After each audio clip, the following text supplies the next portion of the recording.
Olá, queridos, amados do Senhor Jesus Cristo, queridos e amados irmãos de Nova Aliança, do grupo Mensagem do Pastor, do Púlpito.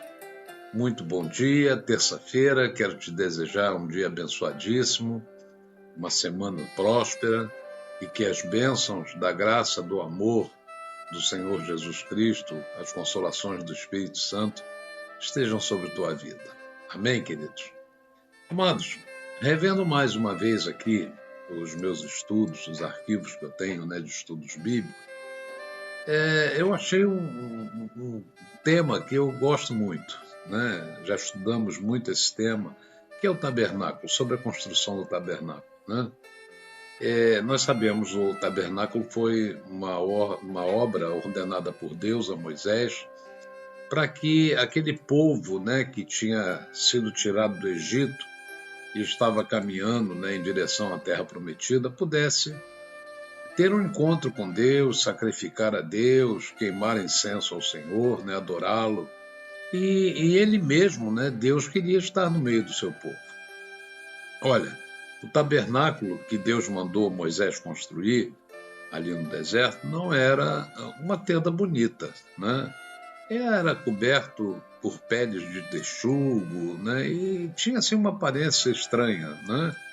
Mas cada peça, cada medida, cada detalhe, né, tinha um significado profundo e tudo isso apontava para Jesus Cristo, né? E para o plano de salvação que Deus tinha preparado desde a eternidade, entre todas os seus planos, entre todos os seus planos, né, de restauração, de salvação do homem. Haviam muitas peças ali no tabernáculo, né? Entre todas as peças daquela construção, eu creio que uma das mais importantes e cheias de significado era o altar do incenso, né? Por exemplo. E esse altar ficava bem próximo do lugar santíssimo, onde a presença de Deus habitava. Ali, 2 vezes por dia, de manhã e à tarde, o sacerdote ele queimava incenso especial diante do Senhor. Nós vemos isso lá em Êxodo 30, né, que nos dá instruções detalhadas sobre este altar, né, e sobre como usá-lo. Deus não deu nenhuma instrução à toa. Nós sabemos disso, que Deus não faz nada sem propósito, né? Então, cada parte dessa construção vai nos ensinar verdades preciosas, né, sobre como nos aproximar de Deus em adoração, né? O escritor de Hebreus, por exemplo, no capítulo 8, nos explica por que nós precisamos estudar o tabernáculo. Ele diz lá que o tabernáculo, as coisas do tabernáculo, servem de exemplo e sombra das coisas celestiais, né? O tabernáculo terrestre era uma cópia do santuário celestial. Então, tudo que está escrito ali tem nos céus, né? E quando nós estudamos os detalhes, né, do tabernáculo, lá em Êxodo 30, nós vamos aprender sobre realidades espirituais e eternas. Então, como eu falei no início, dentre outros tantos detalhes, o altar do incenso era feito de madeira de acácia, por exemplo, né, coberto de ouro. E esse detalhe não é acidental, não é sem propósito, né? A madeira de acácia, ela representa a humanidade de Jesus. Acácia, por quê? Porque a acácia é uma madeira forte, né, resistente, que não apodrece facilmente, ideal para representar a humanidade perfeita e sem pecado de Cristo, né? Jesus era verdadeiro homem, tentado em todas as coisas como nós, mas sem pecado. E o ouro representa a divindade de Jesus. O ouro é o metal mais precioso, incorruptível, puro, né? Simbolizando perfeitamente a natureza divina de Jesus Cristo, a glória do Senhor, né? Jesus era plenamente Deus e plenamente homem, né? Ao mesmo tempo. O altar, ele tinha, por exemplo, uma coroa de ouro ao redor do topo, né? E essa coroa representa a glória, a realeza, né? Jesus é o Rei dos Reis, ele tem a autoridade suprema, amém, queridos? Então, as pontas representavam poder e autoridade quando alguém buscava refúgio, agarrava-se, né, às pontas do altar. Nós vemos referência disso lá em 1 Reis 8, 1 Reis 1, né? O altar ele tinha argolas de ouro e varas cobertas de ouro para ser transportado. Era uma peça móvel, né, não fixa. Isso nos ensina que a verdadeira adoração não está limitada a um lugar geográfico, né? O altar do incenso ia onde o povo de Deus ia. Da mesma forma, né, nós devemos adorar a Deus em qualquer lugar através de Cristo. Nós vemos referência disso lá em João 4, nas palavras de Jesus à mulher samaritana, né? Então, o uso desse altar também fazia parte da ordenança de Deus, né? O incenso deveria ser queimado 2 vezes por dia, de manhã e à tarde. Não era uma adoração ocasional, esporádica, quando se tivesse vontade ou se tivesse tempo. Era uma adoração contínua, constante, diária. E isso nos ensina, amados, que nós devemos adorar a Deus continuamente, não apenas aos domingos no culto, mas na nossa vida inteira. Isso deve ser um ato de adoração, né? De manhã, quando o sacerdote cuidava, né, das lâmpadas do candelabro, ele queimava incenso, né? Isso representa o começar do dia adorando a Deus, né? E antes de fazer qualquer coisa, antes de nos levantarmos, antes de trabalharmos, antes de cuidar dos afazeres, né? Primeiro a adoração, primeiro buscar a face de Deus. E depois que o dia passa, à tarde, quando o sacerdote acendia as lâmpadas, ele novamente queimava incenso. No final do dia, adoração também, né? Antes de descansar, o louvor, né, a Deus, o agradecimento a Deus.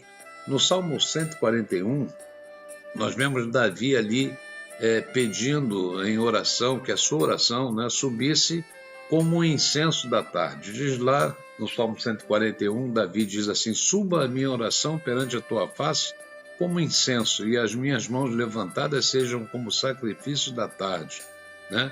Incenso contínuo perante o Senhor, pelas vossas gerações. Davi, ele está orando profeticamente, na verdade, né? Ele pede que a sua oração suba como incenso da tarde. E há algo aqui muito maior, né? Há uma revelação profunda. Essa profecia, ela se refere a Jesus. Jesus morreu à hora do sacrifício da tarde. Os evangelhos registram que Jesus morreu às 3 horas da tarde exatamente, né? Então, o momento em que o sacerdote estava queimando o incenso da tarde no templo. A adoração nunca deveria, né, parar. Geração após geração, de manhã e à tarde, o incenso subia continuamente.